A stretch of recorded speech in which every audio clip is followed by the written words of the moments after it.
दादा मला शिकवलेलं समजतंय, परंतु जे क्वेश्चन आहेत हे मला सॉल्व्ह होत नाही, तर त्यासाठी काय करू? जर मी आत्तापासून जर तयारी चालू केली तर मला 99+ येतील. तुम्ही फक्त या टिप्स फॉलो करा, तुम्हाला 150 मार्क आरामात येतील. हे जे टाइम टेबल आहे, या टाइम टेबलच्या बाहेर कुठलीही गोष्ट करण्याची गरज नाही. हा जो युट्यूब चॅनल आहे, या युट्यूब चॅनलवरचे जर तुम्ही व्हिडिओ बघितले तर तुमचे पूर्ण डाऊट क्लिअर होतील. या पद्धतीने टेस्ट अनालिसिस करा, तुमचा जो स्कोर आहे हा 100% इन्क्रीज होईल.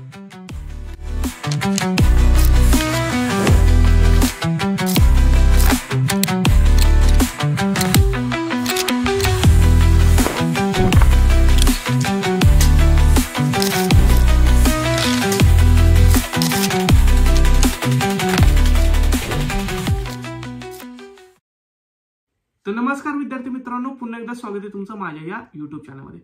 मित्रांनो, हे जे मागचं बॅकग्राऊंड आहे त्याला इग्नोर करा, कारण मी सध्या गावी आलेलो आहे. त्यामुळे माझ्याकडे ना कुठला माईक आहे, ना माझ्याकडे शूट करण्यासाठी ना चांगलं साधन आहे, ना एडिट करण्यासाठी चांगल्या गोष्टी आहेत. परंतु सगळ्यात महत्त्वाचं मला तुम्हाला देण्यासाठी एक गोष्ट आहे, काय, जो की माझा 4 वर्षाचा अनुभव आणि तुमचं सिलेक्शन होण्यापर्यंतचा मार्ग. त्यामुळे जे काय गोष्ट ऐकाल ते खूप काळजीपूर्वक ऐका, कारण एक ना एक गोष्ट ही तुम्हाला 150+ मार्क पाडण्यासाठी ही खूप अत्यंत आवश्यक आहे. आणि मी ज्या काही गोष्टी सांगतोय त्याच गोष्टी मी माझ्या स्टुडंटला सांगितल्या होत्या आणि त्या स्टुडंटनी त्याच फॉलो केल्या आणि आज ते COP, VJTI, वालच्या सांगली यासारख्या कॉलेजमध्ये शिकत आहेत. चला तर मग व्हिडिओला सुरुवात करूया. आजचा जो आपला व्हिडिओ आहे, हा व्हिडिओ मी डेडिकेटेडली बनवतोय. कोणासाठी? ड्रॉपर स्टुडंटसाठी. हे जे ड्रॉपर स्टुडंट आहे त्यांच्या मनात खूप भीती आहे. ते काय म्हणतायत, दादा लास्ट वर्ष आमचं असंच गेलं, जर हे वर्ष पण आम्हाला जर खराब जर गेलं, ही टेस्ट जर आम्हाला खराब जर गेली तर आम्हाला पूर्ण रिग्रेट होईल. कारण तुम्ही 1 वर्ष रिपीट केले ना. पण टेन्शन घेऊ नका, त्यासाठीच मी ते आलेलो आहे. आपल्याला काय करायचंय, आपल्याला एक स्ट्रॅटेजी बनवायची. मी जी स्ट्रॅटेजी सांगेल ती तुम्ही व्यवस्थित लिहून घ्या.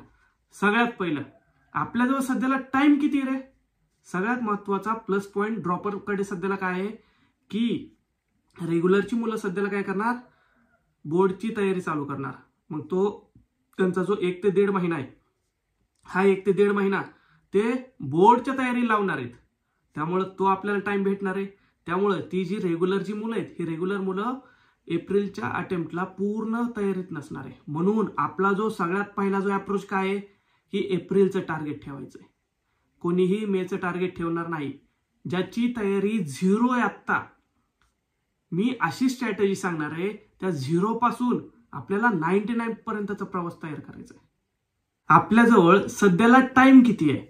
1 डिसेंबरचे 5, जानेवारीचे 5, फेब्रुवारीचे 5 आणि मार्चचे 5, म्हणजे ऑलमोस्ट आपल्याजवळ सध्याला किती टाइम आहे रे? 20 आठवडे. किती टाइम आहे आपल्याजवळ सध्याला? 20 आठवडे टाइम आहे आपल्याजवळ. मग जर 20 आठवडे जर टाइम असेल तर त्या 20 आठवड्यांना मी कशा प्रकारे ब्रेकडाऊन केलेले ते समजून घ्या. आपल्याजवळ फिजिक्स, केमिस्ट्री, मॅथ्स अशी 3 सब्जेक्ट आहे. सपोज मी म्हणतोय मॅथ्सचे 35 चॅप्टर आहेत, 11th + 12th मिळून. केमिस्ट्री 11th + 12th मिळून किती? अप्रॉक्सिमेट 35 म्हणजे 35 चॅप्टर आहेत. ठीक आहे. तर माझं आता क्रायटेरिया काय असणार आहे, माझं जे स्ट्रॅटेजी काय असणार आहे, तर मी काय करतोय, 7 दिवसांचा आपला आठवडा आहे. 7 दिवसांपैकी मी 6 दिवस पकडतोय, मंडे टू सॅटरडे. ठीक आहे. आता संडेला आपण काय करणार ते समजूनच घेऊया. मंडे टू सॅटरडे आपल्याला काय करायचंय, किती दिवस भेटतात? 6 दिवस. माझं टार्गेट आहे 6 दिवसात आपले 2 ते 3 चॅप्टर घ्यायचे. ठीक आहे. म्हणजे सपोज चला आपण अप्रॉक्सिमेट टाइम काढूयात. मी म्हणतोय एक आठवड्यात किती? 3 चॅप्टर करसान का रे तुम्ही? एक आठवड्यात किती? 3 चॅप्टर आपल्याला करायचे, जास्त नाही. किंवा बरं चला तुमच्या याच्यासाठी 2च चॅप्टर. एका आठवड्यात 2 चॅप्टर. भरपूर सारे असे चॅप्टर आहेत ते तुम्ही एका तासात सुद्धा करू शकता. जसं की आता मॅथ्सचे काही चॅप्टर झाले. मॅथ्सचं जसं की लाईन अँड प्लेन झालं, वेक्टर, हे छोटे छोटे चॅप्टर आहेत. त्यानंतर सेम तसंच काही काही फिजिक्समध्ये चॅप्टर आहेत. त्यानंतर केमिस्ट्रीमध्ये पण तसे काही चॅप्टर आहेत. त्यामुळे आपल्याला काय करायचंय, अप्रॉक्सिमेट मी पकडतोय, सपोज एका चॅप्टरला जर 3 दिवस लागत असतील तर आपण एक आठवड्यात 2 चॅप्टर तर करू शकतो. ओके, क्वेश्चन थेअरी त्याच्या सहित. आता कोणता युट्यूब चॅनल रेफर करायचा मी सगळं तुम्हाला सांगेल. मग माझा असं काय प्लॅन आहे, एक आठवड्यात 2 चॅप्टर करायच्या. तर मला सांगा आपल्याला टोटल सपोज मी म्हणतो 30 चॅप्टर करायच्यात, तर आपल्याला किती आठवडे लागतील रे? एका आठवड्यात जर 2 असेल तर 30 चॅप्टर करण्यासाठी आपल्याला किती 15 आठवडे लागतील. आणि हे मी खूप स्लो स्पीडने घेतलेलं आहे. तर आपल्याला 15 आठवडे लागतील. तरी सुद्धा 5 आठवडे शिल्लक आहेत. 5 आठवडे म्हणजे काय, तर अप्रॉक्सिमेट 1 महिना. 5 आठवडे म्हणजे काय, अप्रॉक्सिमेट 1 महिना. म्हणजे माझं टार्गेट काय, नोव्हेंबर पासून फेब्रुवारीच्या एंड पर्यंत आपल्याला काय करायचंय, आपला जो पूर्ण सिलेबस आहे एकदम हळूहळू हळूहळू संपवायचा आहे. आपल्याला थेअरी करायची, आपल्याला त्याच्यावरती न्यूमेरिकल करायचे, त्याच्यावरती PYQ करायचे आणि संडेला टेस्ट द्यायची. समजतंय? म्हणजे माझं टार्गेट काय असणार आहे, मंडे टू फ्रायडे हे 6 दिवस. या 6 दिवसात काय करायचं आपल्याला, 2 चॅप्टर कंप्लीट करायच्यात, 2 ते 3 चॅप्टर. ठीक आहे. आणि संडेला काय करायचंय, सकाळी जे आपण 6 दिवसात जे काय रीड करणार ना, जे काय आपण क्वेश्चन सॉल्व्ह करणार, जे काय आपण वाचणार, ते सगळं संडेला सकाळी 6 वाजल्यापासून ते 12 वाजल्यापर्यंत काय करायचं, पूर्ण रीड करायचंय. काय करायचं आपल्याला, पूर्ण रीड करायचंय. ते रीड केल्यानंतर आपल्याला 1 वाजता तुम्ही 1च्या आसपास, ठीक आहे, 1च्या आसपास सीईटीची आपल्याला मॉक टेस्ट द्यायची. मॉक टेस्ट दिल्यानंतर आता 3 तासाची मॉक टेस्ट आहे. 1.5 तास मॅथ्ससाठी, 1.5 तास फिजिक्स केमिस्ट्रीसाठी. आता स्ट्रॅटेजी आपल्याला कशी ठेवायची आहे, कधी पण समजून घ्या. आता हा जो 1.5 तास आहे फिजिक्स केमिस्ट्रीसाठी, तो सगळ्यात पहिल्यांदा आपल्याला पेपर भेटतो. मग आपण तशी स्ट्रॅटेजी यूज करायची. पण आता बरेच मुलं असं म्हणतात की 1.5 तास असेल तर निम्मा नाही. तुम्ही जेवढं शक्य आहे तेवढं जास्तीत जास्त केमिस्ट्री रीड करायची. कारण जर तुम्ही 30 मिनिटाच्या आसपास किंवा त्यापेक्षा पण कमी, जवळपास 20 ते 25 मिनिटात जर तुम्ही केमिस्ट्रीचा जर पेपर उरकला, आणि होतो तेवढ्या मिनिटात जर तुम्ही केमिस्ट्रीचा पेपर उरकला, तर राहिलेला जो वेळ आहे तो आपल्याला फिजिक्सला देता येईल. कारण फिजिक्सचे न्यूमेरिकल्स हे लेंदी असतात. एक समजून घ्या, हार्ड क्वेश्चन आणि लेंदी क्वेश्चन ह्याच्यात फरक आहे. लेंदी म्हणजेच काय, सॉल्व्ह तर होतात पण टाइम टेकिंग आहे. म्हणून आपल्याला त्याचा जो टाइम आहे त्याचा टाइम कुठे युटिलाइज करायचा आहे, केमिस्ट्रीचा टाइम कमी करून आपल्याला थोडासा टाइम फिजिक्समध्ये द्यायचा आहे. समजतंय? आता मॅथ्ससाठी राहिलेलं 1.5 तास, मॅथ्सचं सांगायची काय गरज नाही. ठीक आहे, त्यासाठी काय करायचंय, पूर्ण 1.5 तास आहे व्यवस्थित सॉल्व्ह करायचंय. आता आपली स्ट्रॅटेजी कशी असणार आहे, आता आठवड्याची स्ट्रॅटेजी झाली, आता दिवसाची स्ट्रॅटेजी. एका दिवसात आपण काय करायचंय, सकाळी 6 वाजता उठायचं. 6 ते 12 टोटल 6 तास आहे.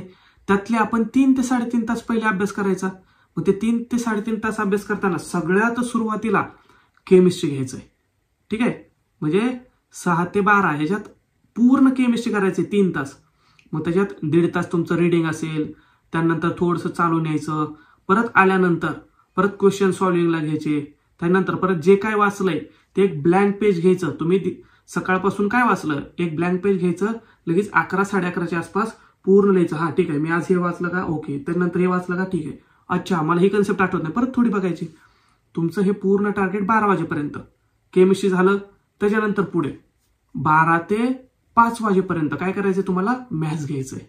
ठीक आहे, आता मॅथ्सची वेगळी काही थिअरी नसती. मॅथ्समध्ये काय असतं रे, हे 2-3 फॉर्म्युले आहेत, हे फॉर्म्युलेवरती क्वेश्चन कसे येतात. तुम्ही व्हिडिओ जरी लेक्चर बघितलं कुठलं पण, तरी सुद्धा तुम्हाला ते सांगितलं जातं. त्यानंतर मग तुम्ही तेच करायचंय, त्याचे फॉर्म्युलेस आहेत त्याच्यावरती क्वेश्चन सॉल्व्ह करायचे. तरी पण जर क्वेश्चन सॉल्व्ह नसतील होत तर सॉल्ड एक्झाम्पल बघायचे, सॉल्ड एक्झाम्पल लिहून काढायचे. त्यानंतर मग एक्सरसाइजकडे वळायचं, त्यानंतर मग PYQ सॉल्व्ह करायचे. सेम अशी स्ट्रॅटेजी आपल्याला फिजिक्ससाठी यूज करायची. आता सगळ्यात महत्वाचं, आता मी 2 कॅटेगरीमध्ये मुलांना डिवाइड करतोय. एक कॅटेगरी ज्या मुलांची आधी तयारी झालेली आहे, झालेली म्हणजे काय, ऍटलिस्ट थोडंफार काहीतरी आठवतंय, त्या मुलांनी काय करायचंय, आचार्य डिजिटल, जिथे की मी काम करत होतो आचार्य अकॅडमीमध्ये, म्हणजे मी ऑफलाईन आणि ऑनलाईन असे दोन्ही त्यांच्या इथं काम करत होतो. मग आम्ही एक कोर्स बनवला होता, तो फ्री ऑफ कॉस्ट आहे तुमच्यासाठी. ठीक आहे, त्याची पूर्ण प्लेलिस्ट मी डिस्क्रिप्शन बॉक्समध्ये प्रोव्हाइड करेल. मग आधी ज्यांचा थोडाफार काहीतरी अभ्यास झालेला आहे, एक दीड तासात प्रत्येक चॅप्टर केलेला आहे आपण. 1.5 तासात चॅप्टर आपण काय केलंय, शिकवला आहे. आणि परत अर्धा 1 तास पूर्ण PYQचे क्वेश्चन पण सॉल्व्ह करून दिलेले आहेत. अजून काय पाहिजे तुम्हाला? समजतंय?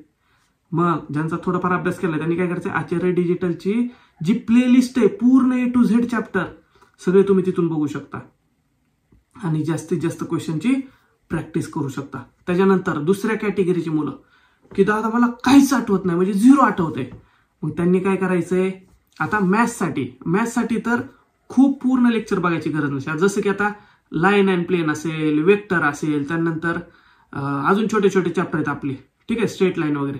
मग त्यांच्यासाठी लेक्चर काय बघायची गरज आहे का? तुम्ही 1 शॉट बघू शकता ना. ते 1 शॉट बघून तुम्ही तुमची जी थिअरी आहे ती क्लिअर करू शकता. मग ती जी थिअरी जर आपण क्लिअर केली तर त्याच्यावरती क्वेश्चन सॉल्व्ह करायचे. आता जसे की आता खूप वेटेजचे चॅप्टर आहेत, जसं की आता मी म्हणतो मॅथ्समध्ये डिफरन्सिएशन, इंटिग्रेशन, AOD हा खूप महत्वाचा असा पोर्शन आहे. मग तो जो पोर्शन आहे तो आपण कसा कव्हर करू शकतो, मग तुम्ही लेंदी लेक्चर बघू शकता. तुम्ही युट्यूबवरती कुठलाही टॉपिक सर्च करा, तुम्हाला जे काय आवडत असेल, फिजिक्सवाला असेल किंवा तुमचे अजून कुठले आवडते टीचर असतील, तुम्ही त्यांचे पूर्ण 5-6 लेक्चरचे व्हिडिओ बघू शकता. ते तुम्ही पूर्ण बघू शकता, ठीक आहे. त्याच्यानंतर जसं की आता मॉडर्न फिजिक्स असेल त्याचं पण तुम्ही पूर्ण लेक्चर बघू शकता. पण मी एक सजेस्ट करेल की मॉडर्न फिजिक्स याची जी प्लेलिस्ट आहे, ही प्लेलिस्ट मी स्वतः बनवली आहे, मी स्वतः शिकवलेलं आहे. तुम्ही ती जर रेफर केली तर मला नाही वाटत दुसरी कुठली प्लेलिस्ट बघण्याची तुम्हाला गरज आहे. आणि ती कुठं अवेलेबल आहे? आचार्य डिजिटलवरती, फ्री ऑफ कॉस्ट, ठीक आहे. ही स्ट्रॅटेजी आपल्याला काय करायचंय, यूज करायची. पण आपला दिवस इथं संपला का रे? नाही. आपल्याला दिवसाच्या शेवटी काय करायचंय, तुम्ही दिवसभरात जे काही रीड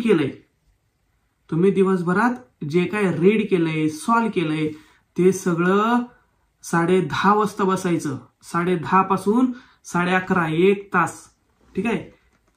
किंवा मी म्हणतोय 10 पासून ते 11:30 पर्यंत, ह्या 1.5 तासात काय करायचंय, ब्लँक पेज घ्यायचं, ठीक आहे, डोळे बंद करायचे. अच्छा मी केमिस्ट्रीचं हे रीड केलं, ओके, ठीक आहे. अच्छा मला या गोष्टी आठवत आहेत, ठीक आहे, मी असं प्रॅक्टिस करायला पाहिजे, ठीक आहे. आता हा मॅथ्सचा क्वेश्चन, ठीक आहे, हा मॅथ्सचा क्वेश्चन मी असा सॉल्व्ह केला, ओके. समजतंय? फिजिक्सची अशी कन्सेप्ट होती, ठीक आहे. जसं की आता सपोज हा माणूस जर पुढे चाललाय आणि हा माणूस इकडे त्याला अपोजिट येतोय, तर दोन्ही स्पीड काय होतात रे, ऍड होतात, है का नाही. रिलेटिव्ह मोशन, सपोज ग्रॅव्हिटी खाली लागते, अशा गोष्टी आठवत राहायच्या आणि लिहित चालायच्या. कारण कसं होतं, रिव्हिजन ही सगळ्यात महत्वाची. मी म्हणतोय 2-3 चॅप्टर तुम्ही कमी करा, पण रिव्हिजन ही सगळ्यात महत्वाची गोष्ट आहे. त्यामुळे जास्तीत जास्त आपल्याला रिव्हिजन करायची, रोज करायचे, रोज रात्री. मी म्हणतो तुम्ही अर्धे तास अभ्यास कमी करा, पण रिव्हिजन रोज करायची. रोज ब्लँक पेज घ्यायचे, त्याच्यावरती पूर्ण लिहून काढायचंय, रोजच्या रोज. त्यानंतर संडेचं तर तुम्हाला सांगितलं जाईल, टेस्ट अनालिसिस कसं करायचं. आता सगळ्यात महत्वाचं, आपण जी संडेला जी टेस्ट देणार आहे, टेस्ट दिल्यानंतर त्याचं अनालिसिस कसं करायचं. आपण काय करतो, फक्त स्कोर बघतो, हा ठीक आहे, अरे मला कमी आले, आता काय करू. खरी जी आपली प्रिपरेशन असती ही अनालिसिस पासून सुरू होती. आता अनालिसिस कसं करायचंय, सपोज टेस्ट झाल्यानंतर आपल्याला काय करायचंय, कुठले क्वेश्चन चुकले, एक सेपरेट नोटबुक करायची. जे क्वेश्चन चुकलेत ते क्वेश्चन लिहून काढायचे, त्याचे आन्सर लिहायचे. आणि नंतर काय करायचं, कोणता टॉपिक होता, समजतंय, कोणता टॉपिक होता, तो टॉपिक परत संडेला रिवाइज करायचा आहे. म्हणून मी संडेला कुठलाही नवीन चॅप्टर तुम्हाला सांगत नाही. आपल्याला काय करायचंय, जे क्वेश्चन चुकतील ते लिहून काढायचे ते का सेपरेट नोटबुकमध्ये. जे थिअरी आपल्याला समजली नाही ती थिअरी पुन्हा एकदा त्या संडेमध्ये चेक करायची आहे, ते परत रिवाइज करण्याचा प्रयत्न करायचा आहे. आणि ती थिअरी पुढच्या वेळेस माझी कशी चुकणार नाही याच्याकडे लक्ष द्यायचंय. समजतंय?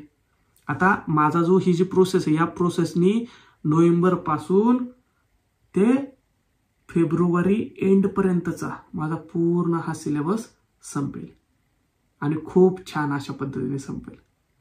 रोजचे 50 ते 70 MCQ प्लस PYQ आणि थिअरी, असं करत करत आपला फेब्रुवारी एंड पर्यंतचा सिलेबस संपेल. मग 1 मार्च पासून काय करायचं आपल्याला, 1 मार्च पासून काय करायचं, रोज टेस्ट द्यायची. रोज सकाळी एक टेस्ट द्यायची. सकाळी थोडं रीड करायचं, 2 तास रीड करायचं, टेस्ट द्यायची. त्या टेस्टचं अनालिसिस करायचं, माझं काय चुकलंय. कोणता टॉपिक चुकलाय त्या टॉपिक परत रिवाइज करायचा, दुसऱ्या दिवशी परत सेम, तिसऱ्या दिवशी परत सेम. म्हणजे आपण त्या महिन्यात जवळपास 30 टेस्ट आपल्या कंप्लीट असणार आणि जेवढे चुकले त्या सगळ्याचं सोल्युशन. मला सांगा, तुम्ही जर प्रत्येक वेळेस जर सोल्युशन जर लिहित बसला तर आणि प्रत्येक टॉपिकचं जर रिवाइज करत बसला तर असा कुठला क्वेश्चन राहणार आहे का, असा कुठला टॉपिक राहणार आहे का की 30 दिवसात तो परत दुसरा वेगळा कुठला येणार नाही. समजतंय? त्यामुळे अनालिसिस हे खूप महत्वाचं आहे. अशा प्रकारे तुमचा जो स्कोर आहे हा चांगल्यात चांगला येणार आहे. त्यामुळं जे ड्रॉपर मुलं आहेत त्यांच्यासोबत मी आहे, रेग्युलर मुलं त्यांच्यासोबत तर मी आहेच आहे, पण खास करून जे ड्रॉपर मुलं आहेत त्यांनी लक्ष घ्या. तुम्हाला जर वाटत असेल की आमच्यासोबत कोणीच नाही, मी आहे, तुम्ही बाहेर कितीही फी द्या, कितीही कोचिंग लावा, त्या कोचिंग जेवढे तुम्हाला सपोर्ट करणार नाही त्यापेक्षा जास्त मी तुम्हाला सपोर्ट करेल. तुम्हाला कधीही काय वाटलं, दादा माझा अभ्यास होत नाही, दादा माझं थोडं टाइम टेबल चुकतंय, काय करायचंय, बिंदास मला कॉल लावायचा आहे, मेसेज करायचंय. जर सपोज एका दिवशी मी जर कॉल नाही उचलला तर मेसेज करून ठेवायचंय. कधी कधी विसरता माणूस, हे का नाही, मोठा भाऊ का नाही मी तुमचा, मोठा भाऊ थोडं माफ करायचं. ठीक आहे? त्यामुळं काही अडचण आली तर हा मोठा भाऊ तुमच्या सोबत आहे. ओके, व्यवस्थित अभ्यास करा, दिलेलं जे टाइम टेबल आहे हे फॉलो करा. ठीक आहे? जसं वेटेज आहे त्या वेटेजनुसार जा. आणि सगळ्यात पहिल्यांदा आता तुम्ही 11चे थोडे चॅप्टर करू शकता. पहिले 1-2 करा, नंतर 12th कडे वेटेजकडे वळा. कारण कसं असतं, आता युनिट्स अँड डायमेन्शन आणि वेक्टर हे 2 चॅप्टर जर नाही आले तर पुढचं आपल्याला फिजिक्स थोडंफार अवघड जाणार. त्यानंतर आता केमिस्ट्रीचं पिरियड टेबल, मोल हे जर नाही आलं तर पुढचं आपल्याला व्यवस्थित नाही समजणार. मॅथ्समध्ये जसं की आता लॉग, ट्रिग्नोमेट्री, ग्राफ हे जर नाही समजलं तर पुढे आपल्याला काय क्वेश्चन नाही सॉल्व्ह होत. त्यामुळे पहिलं बेसिक 1-2 चॅप्टर करा, नंतर वेटेजनुसार तयारी चालू करा. ओके, चला एकदम व्यवस्थित अशी तयारी करा. काही अडचण आली तर मी आहेच तुमच्यासोबत. चलो, ऑल द बेस्ट.